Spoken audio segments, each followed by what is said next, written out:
Hola chicos, ¿qué tal? Ahora vamos a empezar a ver lo que vendría a ser dermatología. Iniciamos con la semana 1, en la que vamos a ver la sesión 1 y 2.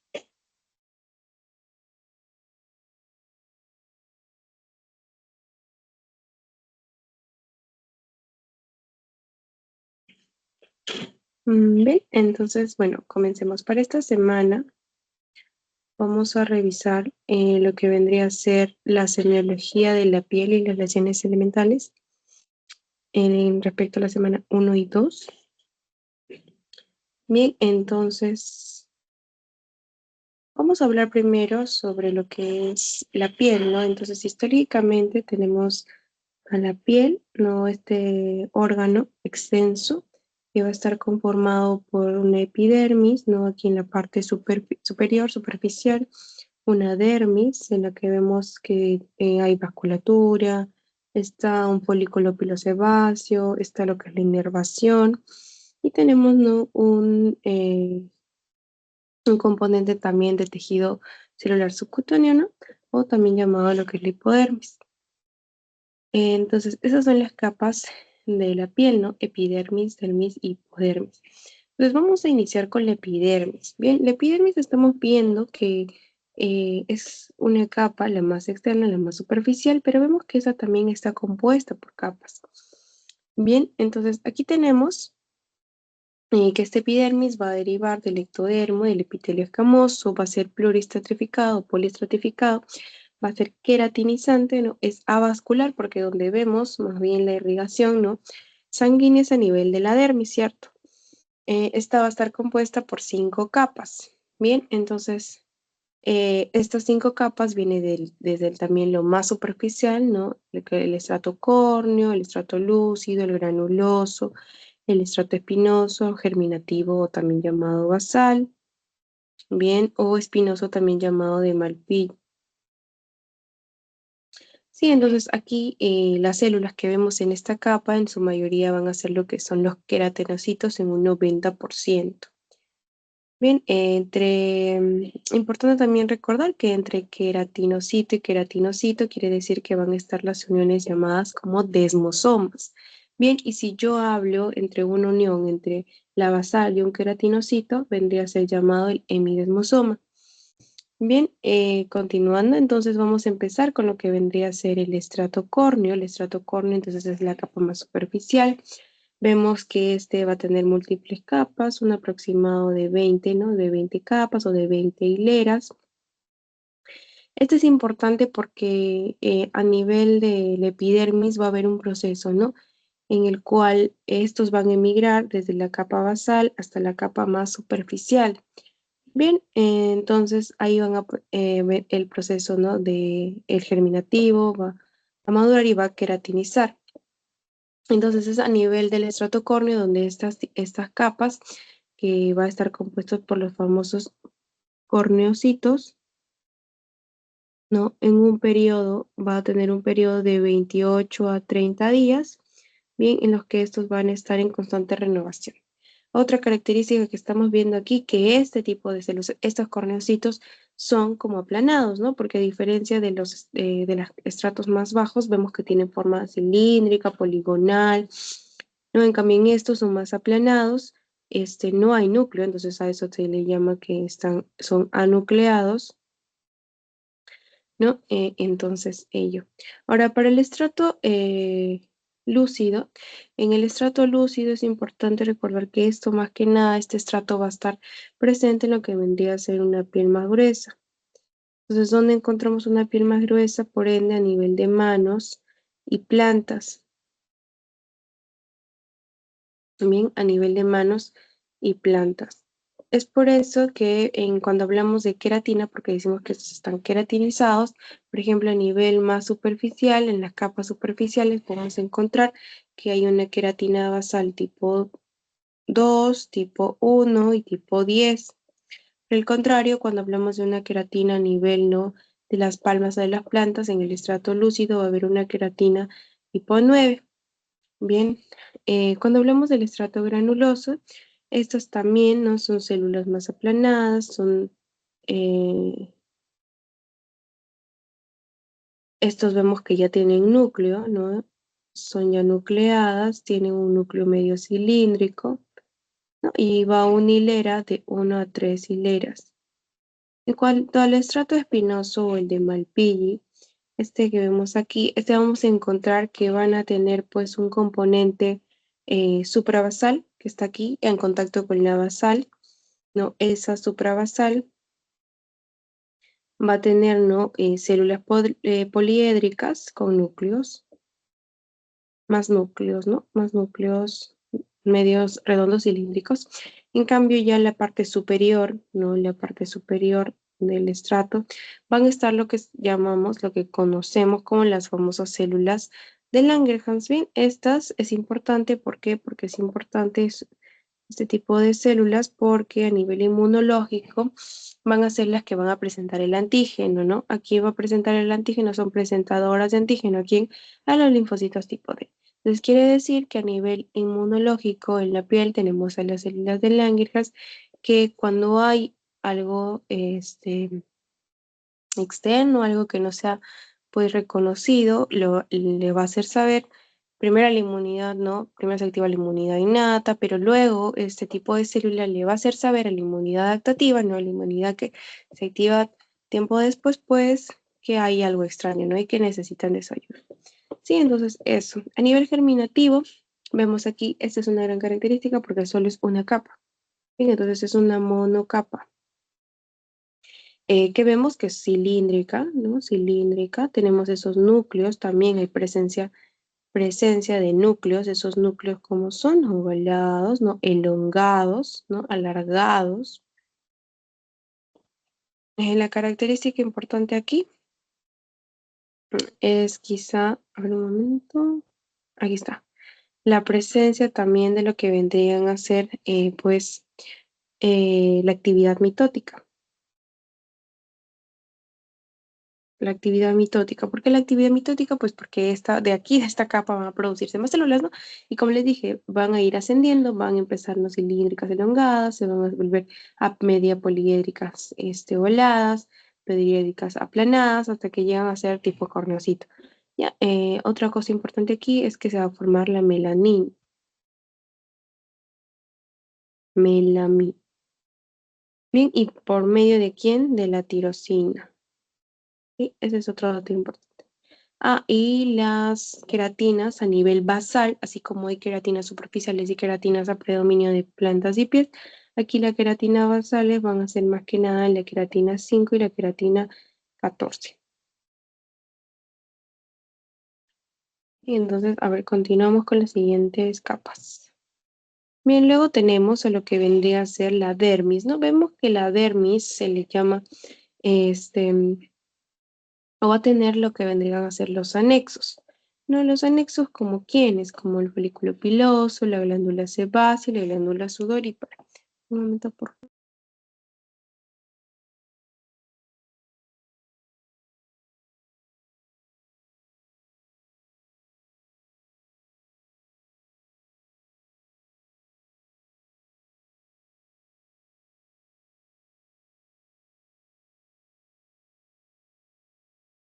Bien, entonces aquí a nivel de este segmento vamos a encontrar estos anexos.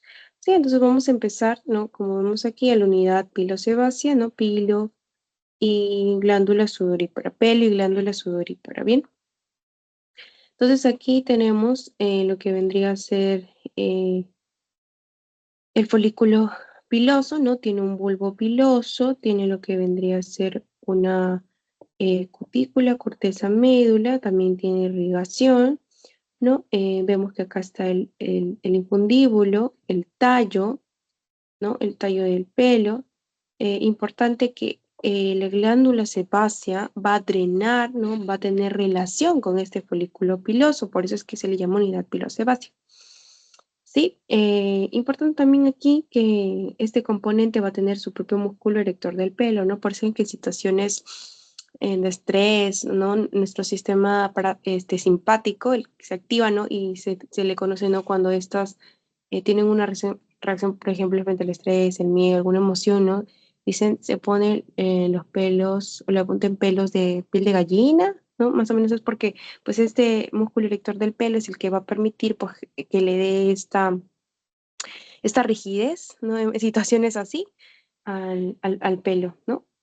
Entonces, aquí vamos. Ahora, la glándula sebácea, en este caso, tiene un componente llamado, pues, o es un tipo de glándula holocrina, ¿no? Hay que recordar que hay paracrina, melocrina y holocrina.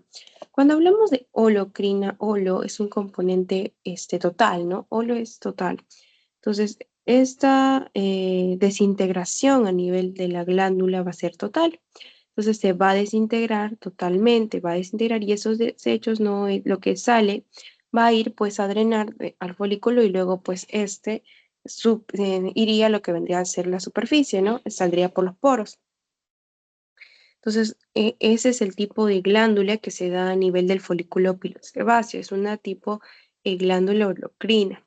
Bien, ahora, hay sitios como que no están tan vinculados con los folículos pilosos, no hay folículo piloso, pero ahí está la glándula sebácea, ¿no? Entonces hay puntos establecidos anatómicos, ¿no? Por ejemplo, como en los labios, en el pezón o en los párpados, y esos pues tienen un nombre en particular. Entonces ahí lo dejo para que lo chequeen. Bien. Ahora, otro dato importante aquí vendría a ser, ¿no?, el crecimiento de este pelo, ¿no?, las fases que tiene. Entonces va a tener una fase, pues, de crecimiento, va a tener una fase de transición, ¿no? De transición y va a tener una fase, pues, de reposo, ¿no? Entonces tenemos estas fases: crecimiento, transición y reposo. El crecimiento entonces se le va a llamar como anágeno, el transición como catágeno y el reposo como telógeno. ¿Cuánto tiempo dura? El crecimiento puede durar de entre 2 a 6 años. El catágeno puede durar de 2 a 3 semanas. Y el telógeno puede durar de 2 a 4 meses. En nuestro pelo, ¿en qué estado se encuentra mayor proporción, ¿no? ¿En qué fase? Entonces, la mayor es la de anágeno, porque puede estar en un 85 o 90%. La de catágeno es menor, es muy pobre, entonces menor a 1%, y la del telógeno, pues, entre un 10 a un 15%, ¿cierto? Entonces, esas son las fases de las que pasa, pues, nuestro pelo. Si hablamos ahora de la glándula sudorípara, vamos a tener que hablar de dos, ¿no? De los otros dos tipos de glándula. Entonces tenemos a la glándula apocrina, a la glándula merocrina. Cuando yo hablo de glándula apocrina, A de ápice, bien, entonces quiere decir que solo se va a desprender la parte apical, la parte superficial, la parte de la luz, que va hacia la luz. Solo esa parte es la que se va a desprender, se va a desintegrar para poder, pues, dar, en este caso, este es el tipo es uno de los tipos de las glándulas sudoríparas. Luego tenemos a la merocrina. La merocrina está relacionada más que nada con lo que es formación de vesículas, entonces esta se elimina por exocitosis. Entonces, si se elimina por exocitosis, quiere decir que va a formar nuestras vesículas, estos sáculos, y van a pasar esa membrana. Quiere decir que en este tipo de glándula no hay una desintegración, sino más bien es un traspase, ¿no? Es un traspase de la membrana, la membrana celular, ¿no? De adentro hacia afuera. Esto por medio de vesículas que se median, ¿no? Y entonces así es, la célula no se desintegra, la célula está intacta, pero igual hay secreción. ¿Cuál es la importancia? ¿Cuál es la diferencia? ¿Cómo es que se distribuye en nuestro organismo? Pues aquí tenemos, empezamos con la apocrina, ¿sí? Apocrina de adolescencia, de pubertad. Bien, entonces estos más que nada van a comenzar a funcionar a nivel de esta etapa de vida. La localización es más restringida en ciertas zonas, tiene un componente más que nada adrenérgico y puede desembocar a nivel del folículo piloso, ¿sí? En cambio, la ecrina es una distribución más generalizada, ¿no? Más total. Podemos encontrar una mayor distribución a nivel corporal, una inervación más que nada colinérgica. ¿Desde cuándo tenemos este tipo de glándulas? Desde que nacemos. Bien, ahí va la diferencia. Estas van a desembocar directamente a la piel, y la función que tienen estas glándulas ecrinas, más que nada está relacionado con lo que vendría a ser la termorregulación. Bien, entonces luego tenemos aquí también a nivel, dijimos también era una irrigación, ¿no? Sanguínea, y también teníamos lo que es la sensibilidad por parte de nervios. Entonces, el tacto aquí está mediado por estos famosos corpúsculos, ¿no? Corpúsculos de Krauss, ¿no? Que son más que nada mediados para el frío, Ruffini para el calor, corpúsculo de Bader-Pechini para vibraciones, ¿no? Vibraciones o presiones lentas. En cambio, el de Meissner ya son para reconocer presiones más gruesas, más, ¿no? más fuertes. Luego tenemos el último componente, que es el nivel del hipodermis, ¿no? Este tejido subcutáneo. Vemos que esto va a variar, ¿no? Depende de dónde se localice, ¿no? Las zonas, la edad y también el sexo, ¿no? Hay diferencia en esto. Va también a transcurrir por vasos sanguíneos, vasos linfáticos y nervios. Es importante, ¿por qué? Porque es de protección, función de calor corporal y de reserva de energía también a nivel del organismo. Bien, entonces continuamos. Ahora, cuando hablamos de dermatología es importante recordar que cuando vamos a la historia clínica, dermatología importante, cuidado, ¿no? Claro, antecedentes, ¿no? Tenemos anamnesis, cómo nos cuenta, qué es lo que pasa. Tenemos a bien recordar que aquí el pilar en dermatología vendría a ser la exploración física, el examen físico, ¿no? ¿Por qué? Porque aquí nosotros vamos tener que ser buenos inspectores, tener un buen ojo, ¿no? Para reconocer, describir, ¿no? Las lesiones que se van a presentar en el paciente. Entonces, por eso aquí es y muy importante, ¿no? Eso nos permite sacar, claro, diferenciales, ¿no? Más que nada. Y pues ya sé que habría, ¿no? Algunos como que rápidamente porque tienen lesiones características, otros se habría muchos diferenciales, pues quizá tal vez recurrir a algún examen complementario, ¿no? Que sería pues opcional ocasional. Pero más que nada, entonces, en eso se basa aquí dermatología. Por eso es que es muy importante, aquí tenemos lo que vendría a ser pues unas características a las cuales cuando van al hospital o si están yendo, ¿no? Los doctores ven, les piden, ¿no? Que ustedes observen también y describan lo que están viendo, ¿no? Entonces para eso es importante saber esto. Lo más importante aquí son tres, ¿bien? Los de azul, ¿no? Y estos ya se van a desglosar en cuanto a su subcaracterísticas. Pero lo importante es conocer la morfología, ¿no? De dónde proviene, qué es. Entonces, para eso nosotros nos regimos en determinar si es el tipo de lesión elemental. Tipo de lesión elemental, primaria o secundaria, que la vamos a ver, ¿no? Primaria, sobre una piel aparentemente sana, vemos algo que está apareciendo, el paciente la describe, viene a consulta. Y secundarias porque ya ha habido algo previo quizá y ha vuelto a aparecer o ha cambiado la característica, se ve, ¿no? En la evolución. Entonces, eso es lo que más, lo primero, ¿no? La morfología, reconocer el tipo de lesión. Luego viene la distribución. Yo cuando hablo de distribución, me refiero más que nada a la localización, ¿no? ¿Cómo es? ¿Dónde se encuentra? Algunas prefieren, por ejemplo, a nivel de zonas más fotoexpuestas, donde hay más sudoración, donde hay más pelo, este, a nivel de manos, de piel, de rostro, entonces a nivel de dermatomas, todas esas hay que describir dónde, ¿no? A nivel de miembros superiores, inferiores, simétricos, no simétricos. Bien, y luego tenemos la configuración. La configuración va a determinar qué forma, borde, color, característica súper especial, tamaño o número.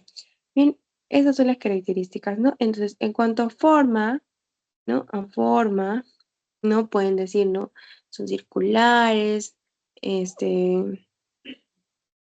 tiene bordes regulares, irregulares, un color hiperpigmentación, acrómico, el tamaño, ¿no? Va a depender también si es única, múltiple, ¿no? Si presenta escamas o alguna superficie. Entonces, cada enfermedad puede tener o tiene un tipo, ¿no? Determinado de configuración de la.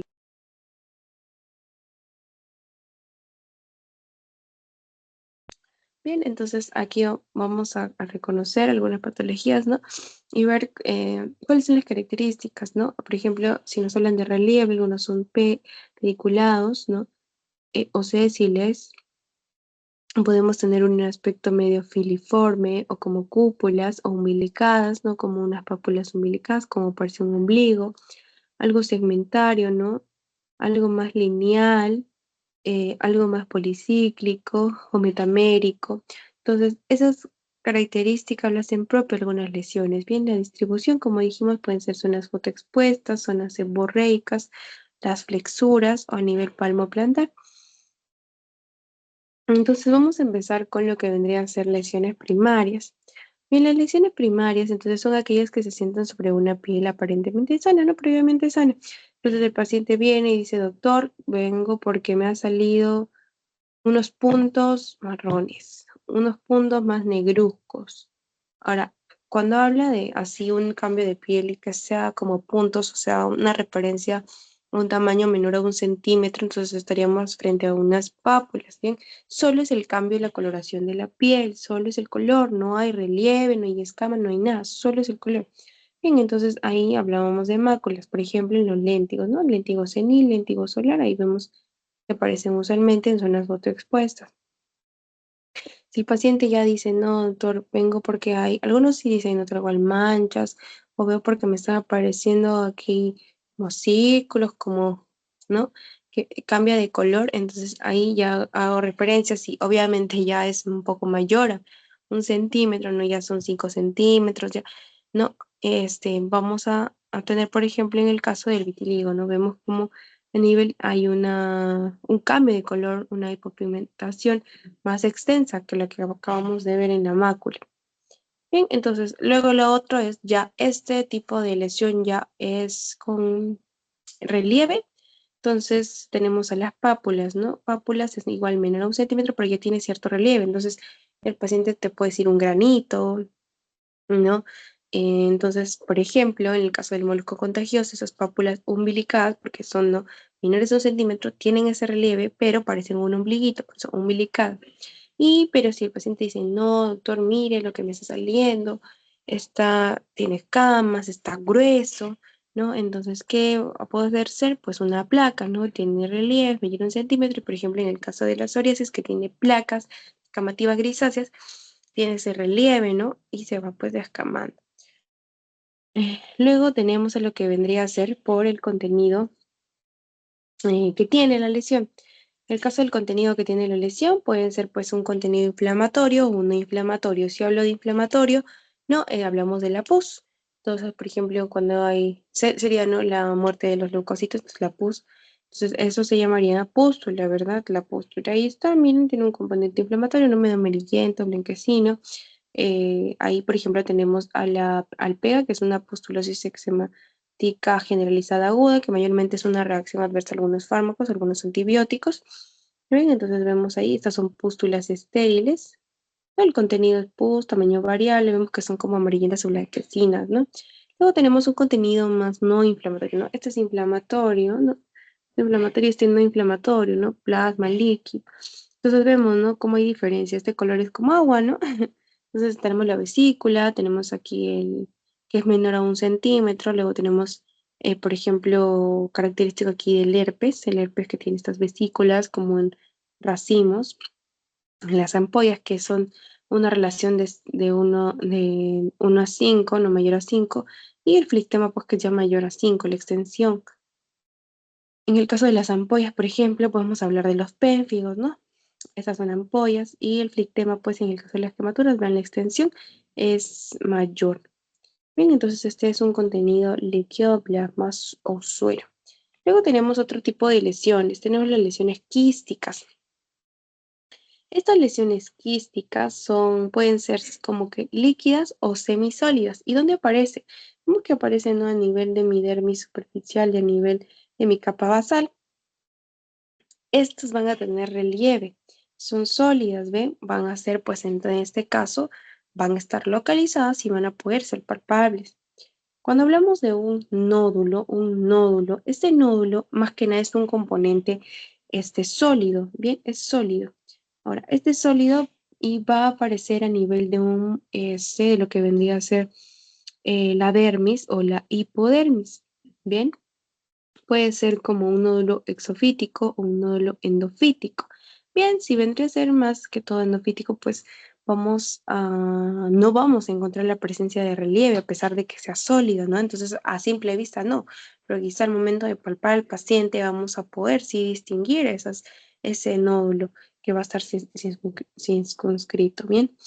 Luego tenemos este tipo de lesiones, ¿no? Que alguna vez quizá nos han salido, bueno, si es que está relacionado, ¿no? Con alguna alergia, ¿no? Que vendrían a ser las famosas ronchas o también llamados abones, ¿no?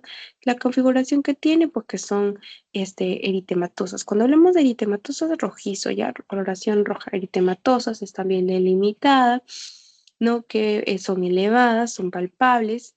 Estas se asocian mucho a prurita, ¿verdad? Y cuando salen las ronchas están rascándonos ahí. La característica importante que tiene esto es que van a desaparecer, son evanescentes, ¿no? En las 24 horas o en menos de 24 horas, estas ya no deben aparecer para que sean abones o ronchas. De lo contrario, estaríamos hablando de algo más. Otra característica importante es que no hay cicatrices, no deja huellas de que algo haya pasado por ahí. Entonces, esa es una característica importante. Luego tenemos aquí a lo que vendría a ser el tumor. El tumor es una lesión sólida, ¿verdad? Es una lesión que va a proliferar, es proliferativa, claro, pero que esta distorsiona, ¿no? Vemos cómo daña, ¿no? Lo que vendría a ser a lo adyacente, a lo que está cercano a él, cambia la configuración, cambia el aspecto, ¿no? Puede iniciar en un componente epidérmico, dérmico o hipodérmico, no puede afectar las tres capas de la piel, vemos que es proliferativo y pues deformante, ¿sí? Ese es el tumor. Luego cuando hablamos de lo que vendrían a ser las lesiones secundarias, estas lesiones secundarias, ¿no? Lo que una secuencia, lo que le sigue, entonces por eso es que estas lesiones van a salir o aparecer por factores exógenos o por cambios en lesiones primarias que ya estuvieron antes.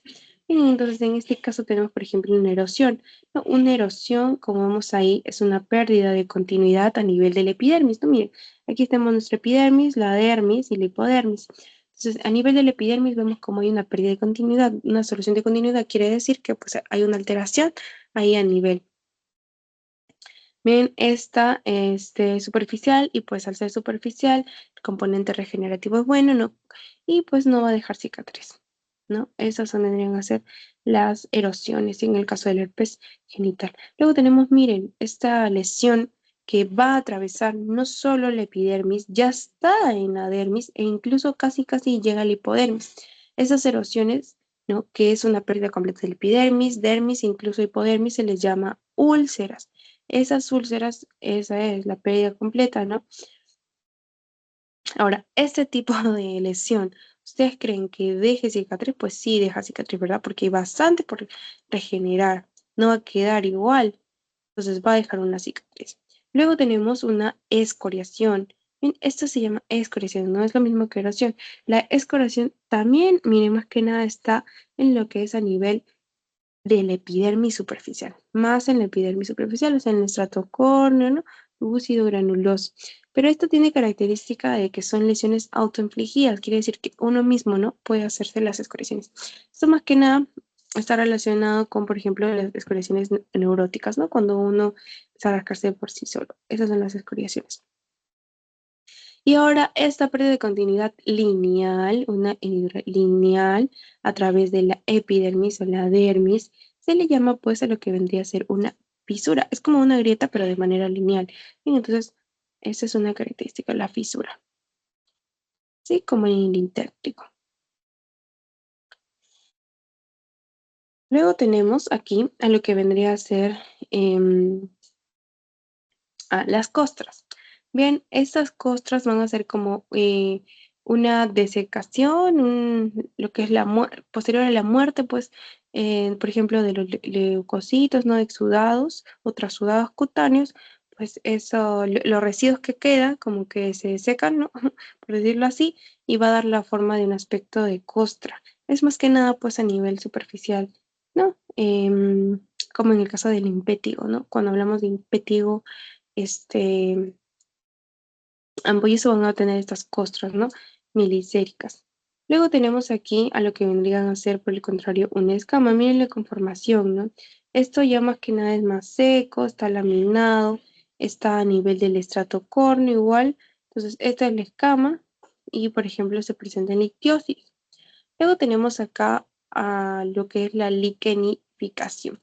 Liquenificación, quiero que observen bien. Entonces, aquí tenemos lo que es la epidermis. Vemos que la epidermis normal compuesta por sus 5 capas, pero sin embargo, miren al lado, todo ha aumentado en grosor, ha aumentado en tamaño y además, observen la piel normal, no presenta pliegues, está como que sin rugosidades, sin embargo, a nivel de liquenificación, pues tiene estas fisuras, ¿no? Estas líneas. ¿Y esto por qué? Ocurre porque hay enfermedades que es tanto, ¿no? El rascado, por ejemplo, ¿no? Tanto el prurito que se rascan, ¿no? Y hacen que la piel tenga como método de defensa ¿no? De no irritarse, no querer lesionarse. Entonces, ¿qué hacen? Pues le ponen más capas, ¿no? Hiperproliferan, aumenta hiperkeratosis, entonces pues se engrosa. Entonces cuando vienen a consulta vienen con un aspecto engrosado, entonces no sé si han podido palpar, entonces se siente, ¿no? Se sienten esas estrías, esas líneas, se siente grueso, se siente áspero comparado a la piel normal. Y entonces en eso consiste lo que es la liquenificación.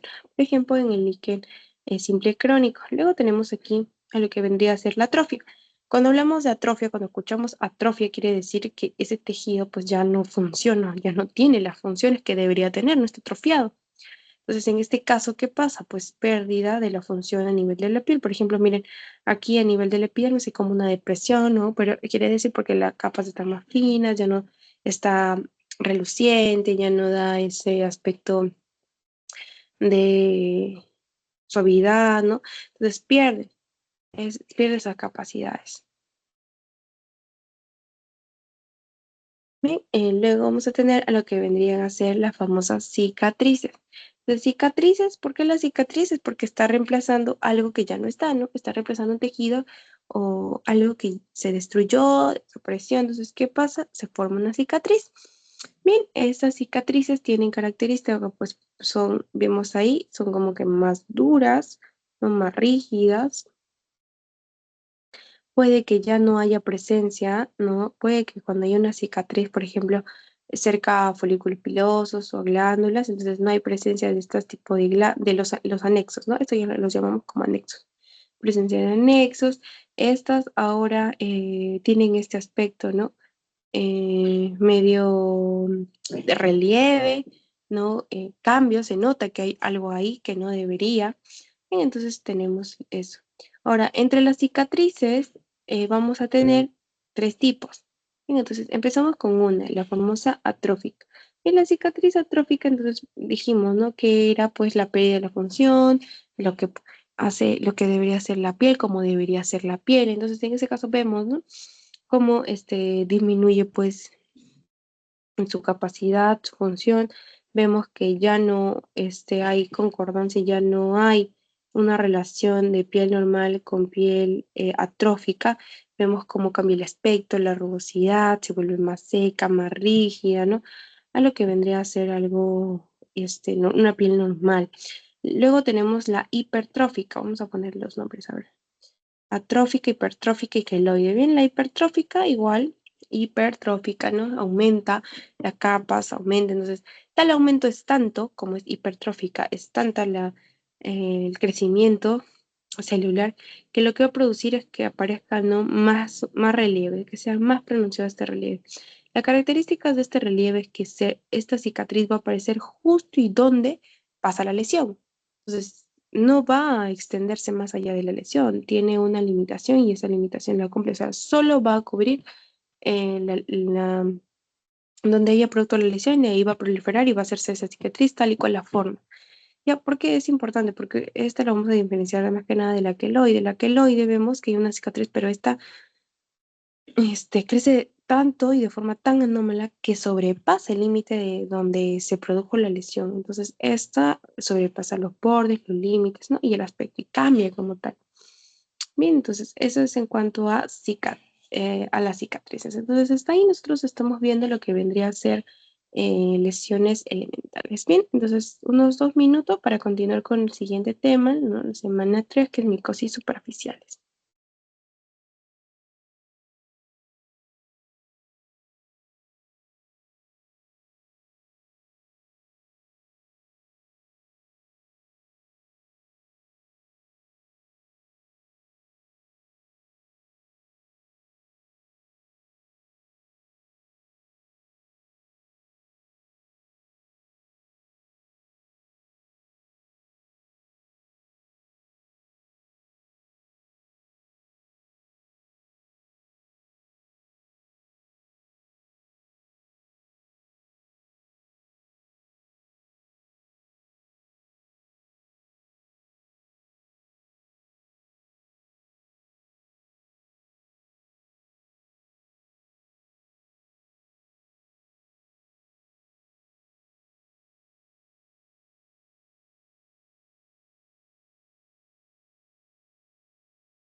Bien, chicos, entonces para continuar, vamos a ver lo que es la micosis superficiales. Sí, entonces aquí en esta semana vamos a ver lo que son dermatofitos, bueno, productos dermatofitos o de no dermatofitos, ¿bien?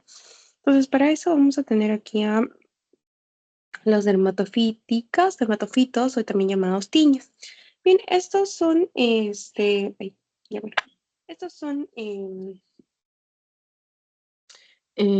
tienen un componente, ¿no? Hay que recordar que puede ser unicelular o multicelular. En este caso, los dermatofitos, pues más que nada es multicelular, ¿bien? Está conformado por lo que son las hifas, ¿no? Entonces, esto me va a dar lo que vendría a ser un micelio.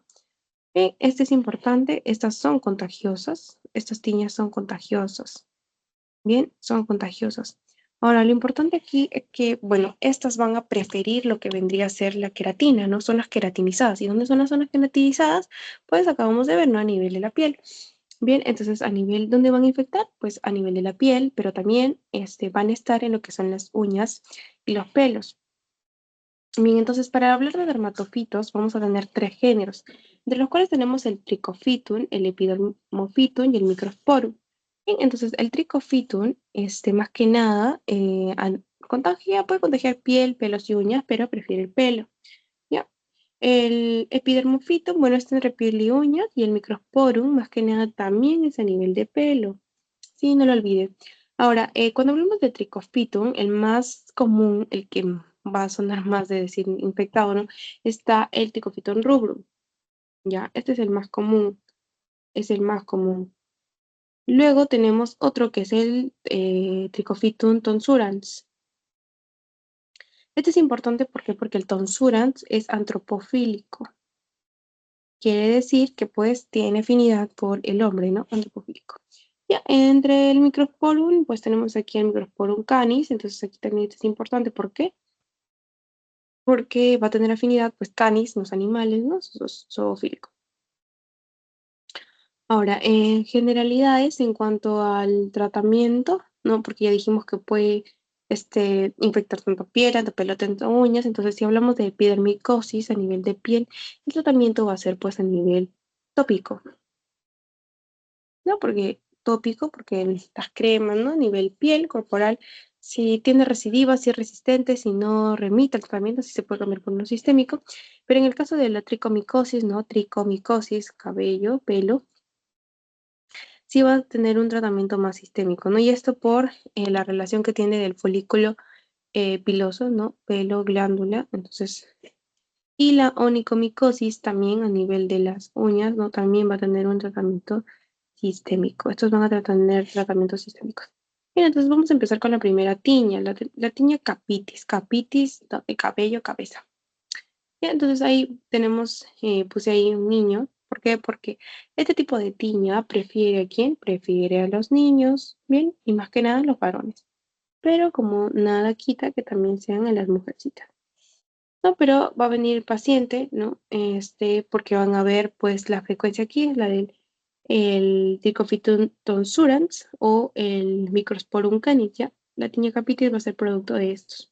Entonces, ¿hay presentación, formas clínicas? Sí, hay dos formas clínicas. Una que vendría a ser la secotonsurans y otra como la inflamatoria o querión de Celso.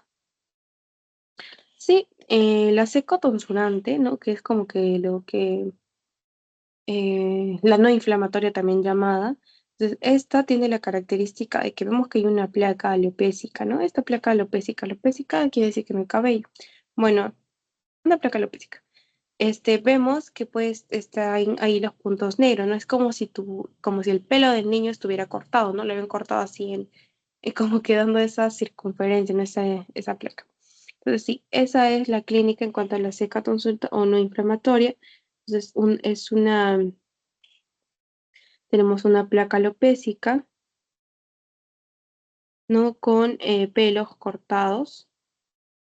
Entonces eso es sugestivo para una tiñopitis. Ahora, si hay compromiso más sistémico, ¿no? Esto se le llama inflamatorio querén de Celso. ¿Qué hay aquí? Entonces aquí vemos igual, también hay una placa. En cambio aquí la placa no es más notoria que es alopésica porque definitivamente hay ausencia de pelo, aunque por ahí pueden dar ese aspecto, ¿no? De que hay puntitos negros, esos puntos negros que pueden ser, ¿no? Como que el cabello está cortado. Vemos aquí que hay van a ver como escamas, se desprenden como las escamas, ¿no? A nivel del borde. Bien, ¿qué van a ver? Pues va a relacionarse con este compromiso sistémico, fiebre, dolor, edema, linfadenopatías. Y entonces para aquí el tratamiento va a depender. Si hablamos de la tonsuras, pues puede ser la grifosfina sulfina en 8 semanas o terbinafina o itraconazol. De igual manera, si hablamos de una inflamatoria, también le puedes dar antibióticos, ¿no? Para posibles infecciones. Le quieres bajar, ¿no? Ese estado de inflamación, entonces corticoides sistémicos como la prednisona. Y de igual manera también se le puede añadir al plan grisofulvina o terbinafina. Bien, luego tenemos aquí a lo que vendría a ser una tiña. ¿Dónde está? A nivel corporal. ¿Cómo se llama ese tipo de tiña? No, porque vemos que está en el cuerpo corporis. Bien, esa tiña corporis, ahora sí vamos a tener a delimitar las características de las tiñas. Bueno, más que nada acá vemos aquí que es una placa, ¿no? Ahora, ¿por qué es una placa si yo solo veo que hay un cambio de color? ¿Por qué? Porque en el momento de las tiñas vemos que esta tiene la característica de que son unas placas circinadas. Quiere decir que a nivel de los bordes, estos que ven aquí que son un color más intenso, ¿no? Sus bordes son activos. quiere decir que pues van a crecer de adentro hacia afuera. Ya las tiñas crecen así, de adentro hacia afuera. O sea, un momento. Entonces aquí la relación, este, perdón, donde hay más mitosis, donde hay más activación de esta tiña es a nivel del borde, ¿no? Entonces ahí se encuentra la tiña haciendo su trabajo. Ya placas asignadas, bordes son activos, quiere decir que va de adentro hacia afuera. Sí, vemos la característica que estos bordes son definidos. Definidos, bordes regulares, ¿por qué? Porque delimitan la lesión. Yo puedo observar qué parte del cuerpo está con las lesiones y qué parte del cuerpo no está. Bien, entonces son esos bordes, regulares o bien definidos, ¿no? Regulares bien definidos. Más que va a haber acá, prurito, va a haber un prurito, y más que está acá, dijimos que es eritematoso. Bien, esas son las características. Ahora, ay, bien, ya, y tienen esas ligeras, tienen esas escamas, ¿no? A nivel también del borde, ¿no? A nivel externo. Tratamiento, pues dijimos que como es a nivel de piel, va a ser más que nada tópico, imidazólicos, termina fina, y si tienen más lesiones refractarias de tratamiento, ya puede pasar a un sistémico, ¿no? Ahora, este tipo de tiña, miren, este tipo de tiña vemos aquí que no tiene la característica, la peculiaridad de ser algo definido, ¿no? Porque, por ejemplo, acá tenemos algo acá como que delimitado, demarcado, parece que se extiende, lo abarca, entonces como que no es como lo que acabábamos de ver, ¿no? Que es algo más delimitado, que es... Entonces, ese tipo de tiña más que nada se ve afectado, ¿por qué? Porque la automedicación, ¿no? Y más que nada también como se ven niños, ¿qué pasa? Ven que está creciendo algo, ¿no? Para sugestivo para quien, ¿no? Qué raro. Entonces, ¿qué hacemos usualmente? Ir a la farmacia, ¿no? Y pedir, tengo gripe, tengo el estómago. En este caso pueden decir, no, tengo esta lesión. Entonces ahí usualmente les pueden dar que vendrían a ser lo que se conoce como polivalentes.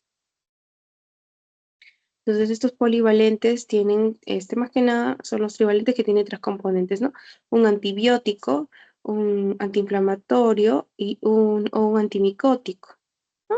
Quizá puedan tener. Entonces, ¿qué pasa? Lo aplican y obviamente la tiña no es una bacteria, no, tampoco no está haciendo un compromiso sistémico y bueno, antimicótico. Entonces, lo que vamos a hacer en este caso es enmascarar estas lesiones, ¿no? Entonces, cambiar la configuración. Entonces, esto se llama tiña incógnita. ¿Por qué? Porque se va a tratar de esconder, ¿no? Va a tratar de tomar otra cara, otra apariencia para poder, pues, cambiar esta configuración por lo que se le está administrando, ¿bien? Entonces, es un tipo de tiña incógnita. Luego tenemos a la tiña cruris. Bien, esta tiña cruris, ¿cuál es el factor de riesgo? Factores de riesgo para esta tiña. Una es ser varón, ¿no? Que sea hombre. Factor de riesgo igual va a dar más, bueno, en hombres, pero también puede dar en mujeres. Otro factor, tenemos aquí la obesidad. Bien, ese estado entonces de obesidad, por ende, también hay enfermedades crónicas como la diabetes mellitus. Por ende, también puede relacionarse pues a cambios de temperatura, ¿no? Por ejemplo, en esas zonas, la humedad, ¿no? En la zona cruda, la humedad. Esta es la segunda causa más frecuente de tiñas. La primera es la tiña pedis, ya, la segunda es esta. Vamos a tener aquí el que más comúnmente hace este tipo de tiña es la de tipo rubrum, ya, esa que es anteprofílica. Ya, ahora, las características, tengo las mismas características. Vemos que son placas, ¿no? Circinadas, son eritematosas, son bordes definidos, ¿no? De igual manera también tiene esa activación mitótica a nivel externo. Ahora, lo importante aquí, ¿no? También es la localización. ¿Por qué? Porque tengo mi diferencial con la candidiasis, ¿no? Ahorita lo vamos a ver más adelante, pero ¿por qué se va a diferenciar? En cuanto a la localización, claro, la zona crural, pero ¿qué abarca esta zona? Entonces abarca lo que vendrían a ser los ingles, claramente las ingles, pero también puede abarcar lo que es la zona interglútea, ¿ven? La parte posterior, interglútea, también puede. Lo que no va a afectar va a ser en el caso, no, como es más frecuente en varones, no va a afectar el pene, tampoco el escroto. Lo que sí está afectado por una candidiasis no, de intertrigo. que vamos a ver más adelante. Pero eso más que nada, sí, el tratamiento tópico igual, imidazole-costarmina refractaria, puede cambiarse a un tratamiento sistémico. Bien, ahora, tenemos ahora lo que vendría a ser la tiña pedis. La tiña pedis es la tiña más común, ¿ya? Esta es la más común. Entonces, tiña pedis y luego la tiña crudis. ¿También tiene factores de riesgo? También tiene factores de riesgo. ¿Factores de riesgo qué? Igual, otra vez, que sea hombre, ¿ya? Que sea hombre. Otro factor de riesgo, vemos acá deportistas, ¿no? Los deportistas, por eso es que acá sale el famoso pie de atleta, no sé si ya lo han escuchado, ¿no? Entonces, por ende, también que humedad, ¿verdad? Factores. ¿Qué más? Alguna enfermedad crónica, igual, ¿no? Obesidad, diabetes. Bien, en este caso, esta tiña va a tener tres formas clínicas. Bien, entonces las tres formas clínicas que tenemos acá va a ser la disidrótica, la del pie de atleta y la hiperqueratósica. En disidrótica, pie de atleta, hiperqueratósica. Disidrótica, ¿por qué? Porque va a presentar estas vesículas, ¿bien? Miren, es vesículas más prurito marcado. Entonces, miren, estas son las vesículas, ¿no? Un contenido ahí inflamatorio, ¿no? Puede ser, ¿no? Por el aspecto que tiene. Vemos, ¿no? A nivel de plantas y dedos. El pie de atleta vemos que son como fisuraciones, ¿no? Fisuraciones. Ahora, este es otro, ya, esto es lo que vamos a ver a continuación, pero más que en el pie de atleta se ven como fisuraciones en lo que vendrían a ser las zonas interdigitales de los dedos. Bien, entonces son fisuras interdigitales.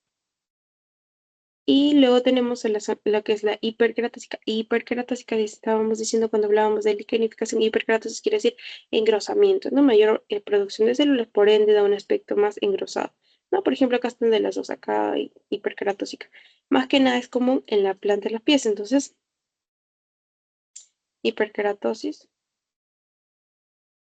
en plantas, en las plantas. Ahora, ¿dónde es más frecuente en este caso? Este tipo de forma clínica es más frecuente en las mujeres. ¿Ya? En las mujeres. Ahora el tratamiento aquí vamos a dar lo que vendría a ser, puede ser tópico, pero si no oral, no. En las formas crónicas como fluconazol por 4 o 6 semanas, itraconazol una semana o terminafina por 2 semanas. Bien. Luego viene lo que vendría a ser la onicomicosis. Onicomicosis relacionada a las uñas. Bien, cuando hablamos de onicomicosis de los pies, más que nada cuando es en relación a los pies, estos van a ser provocados por los dermatofitos. Bien, los dermatofitos. Cuando hablamos de las manos, en cambio, por las levaduras. Aún no hemos hablado de levaduras, hemos empezado por dermatofitos, pero, por ejemplo, los dermatofitos, entonces hablábamos de las tiñas, ¿no? Ya vemos tiña capitis, tiña crural, tiña corporis, ¿no? Tiña incógnita, ya. Entonces la de los pies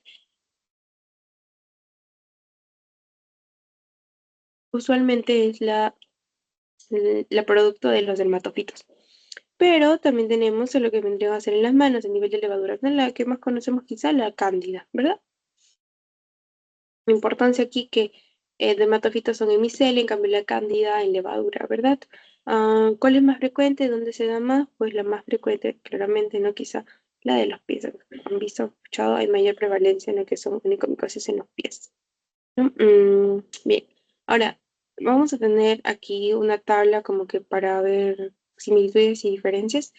Sí, en este caso de la onicomicosis, entonces tenemos aquí un paciente y los factores de riesgo van a ser los mismos para ambos, ¿no? Los factores de riesgo entonces principalmente la humedad, alguna enfermedad crónica, ¿no? También puede predisponer o enfermedades a nivel de los miembros inferiores, como insuficiencia, ¿no? Venosa o insuficiencia arterial o alguna lesión previa que haya podido, ¿no? Algún traumatismo que haya dado esa puerta de entrada para que pues ahí estén estos microorganismos. Y entonces, cuando hablamos de dermatofitos, empezamos ahora por dermatofitos. La gente que va a causar esto es el rubrum, ¿no? El tricapito rubrum, ¿no? Que dijimos que era troncofílico, ¿ven? Se le conoce, ¿no? Como, entonces aquí sería así de la uña, onicomicosis o también llamado tiña ungueal. No, la clínica, ahora es importante la clínica, ¿no? va a haber este cambio de coloración medio blanquecino, medio amarillento, ¿no? Entonces se le llama leuconiquia. También puede aparecer a nivel de las levaduras. Entonces va a haber leuconiquia, una coloración blanquecina. Vemos acá que hay una deformidad, ¿verdad? Hay como una pérdida de, ahí está, una deformidad. Y entonces ahí tenemos a lo que es la onicodistrofia. Como les dije, puede tener no solo leuconiquia, sino también esta coloración amarilla parduzca. Ahora, importante aquí la localización, sano, para distinguir al examen físico, aparte de las características, pues es la localización. Usualmente los dermatofitos B tienen una configuración, vemos aquí distal, ¿no? Proximal, ¿no? Proximal es más cercano al plano, a nuestro mismo plano. Distal es alejado, ¿no? Entonces, en este caso sería un plano proximal, no, aquí sería distal. Entonces tiene una ubicación distal, distal qué, pero también lateraliza, ¿verdad? Va al lado. Ya, entonces distal, lateral. Ya, lo que va a distinguir a lo que vendría a ser una onicomicosis por levadura. El diagnóstico, pues el diagnóstico puede ser por KOH o cultivo. El manejo que le podemos dar pues terbinafina. Bien, ahora, cuando hablamos de encomio de la levadura, el agente más frecuente puede ser en la cándida, ¿no? ¿Qué características clínicas? También puede haber leuconiquia, pero también puede haber perionixis, que vendría a ser pues esta inflamación a nivel del pliegue. Ahora, lo importante aquí es la localización, si la de los dermatofitos es distal lateral, miren acá, es proximal, bien, la afectación es mayormente proximal. En cuanto al diagnóstico, también se puede diagnosticar por cultivo, el manejo más que nada puede ser por itraconazol. Lo que sí es importante, la evaluación, ¿no? De perfiles eh, hepáticos por aumento, porque puede haber daño, pues, a nivel generado por el consumo prolongado de esos tratamientos, puesto que el manejo, em, por ejemplo, a nivel de manos puede ser de 2 a 3 meses, pero si hablamos de onicomicosis en los pies, puede ser de 3, 4 meses, ¿no? Entonces va a ser un consumo prolongado de este medicamento, entonces hay que evitar que haya falla de órganos, no más que nada si se metabolizan por estas vías. Ya. Ahora, en cuanto a los no dermatofitos, vamos a hablar de lo que vendrían a ser dos. Bien, entonces empezamos con el primero. El primero es una levadura, perdón, es un hongo dimórfico. Entonces, bien, aquí lo tenemos. Es un hongo dimórfico, o sea, quiere decir que puede ser como levadura o puede estar como micelio, ¿no? Micelios. Bueno, un conjunto de hifas.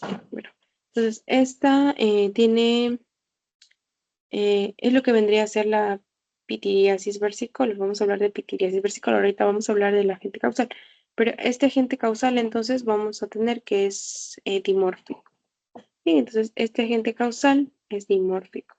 Ahora, este usualmente vive comensalmente, solo que en factores que lo predisponen, estos factores de riesgo, como pueden ser los cambios de temperatura, o sea, quiere decir humedad, o el otro es calor, puede también estar relacionado con estados de inmunosupresión, o por ejemplo, con lo que vendrían a ser lo que es la sudoración, la secreción sebácea.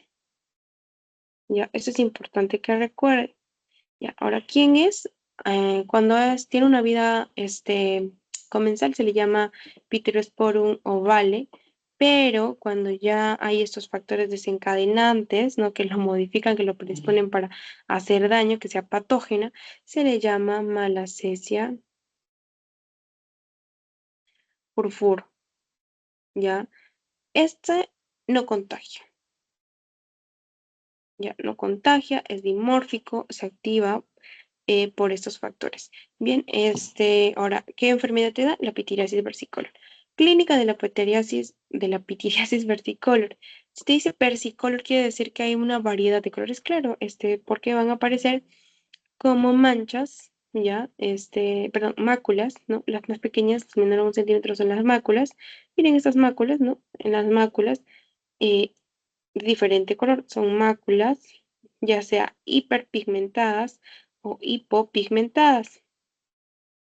Estas máculas confluyen a una mancha, sí, confluyen a una mancha, porque aquí vemos que en la parte del pecho son máculas, pero en la espalda ya confluyen y es algo más extenso, que son las conocidas como manchas. Entonces sí forman manchas.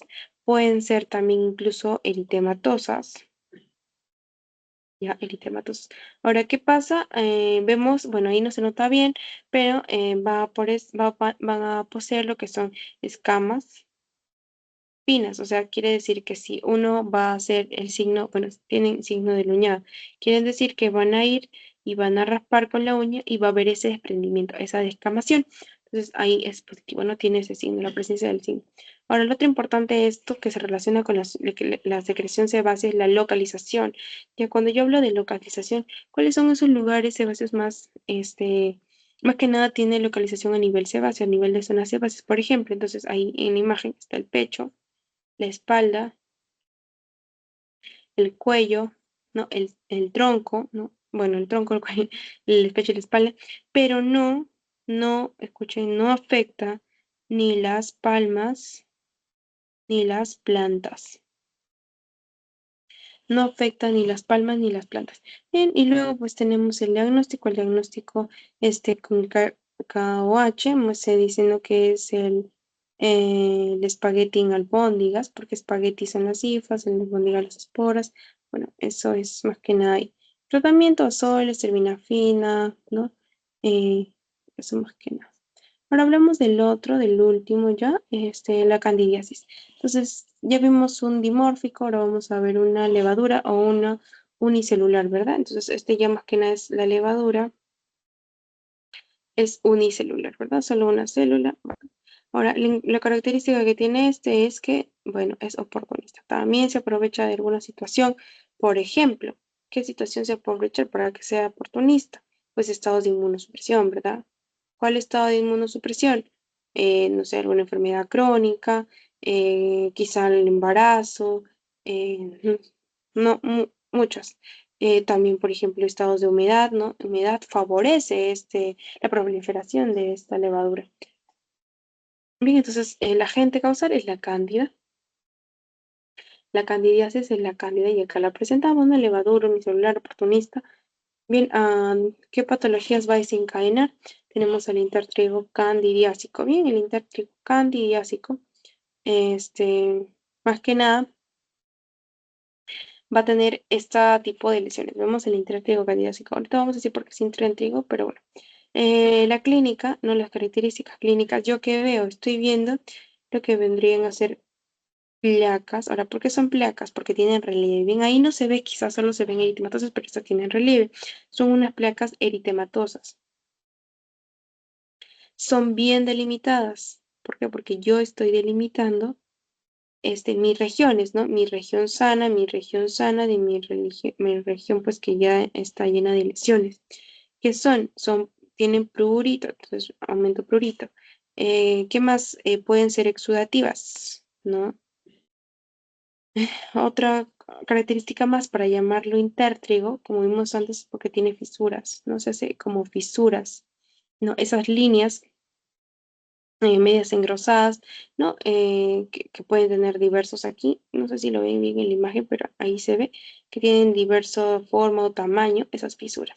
Bien, ahora, lo importante aquí también es, las características de las lesiones en satélite. Ahora, ¿por qué características de la lesión en satélite? ¿Por qué? Porque es como que islas que confluyen hacia un centro, ¿no? Entonces, eso más que nada son las lesiones satélites. ¿Ya? Y ahora, ¿por qué se diferencia de la tiña cruris? Dijimos, por la localización. Esta localización donde es, si te dice que es intertrigo también, más que nada en zonas intertriginosas, ¿no? En zonas como los pliegues inframamarios, como la ingle, como la axila, como el cuello, ¿no? Pero sí puede estar a nivel de lo que es el pene y el escroto. Ya, eso más que nada. Luego tenemos que, bueno, como lo vimos, la cándida también puede dar onicomicosis, ¿verdad? ¿No?